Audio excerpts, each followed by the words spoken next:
નમસ્કાર દર્શક મિત્રો, આપ જોઈ રહ્યા છો વીએસ ન્યૂઝ। સમાચારમાં વાત કરીએ તો ગુજરાતના રાજકારણને લઈને સૌથી મોટા સમાચાર સામે આવી રહ્યા છે।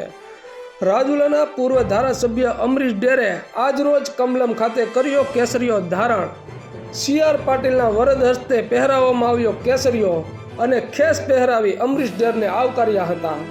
આવતીકાલે રાજુલામાં ભવ્ય મહાસંમેલન યોજાશે અને 2000થી વધુ મોટી સંખ્યામાં લોકો જોડાશે।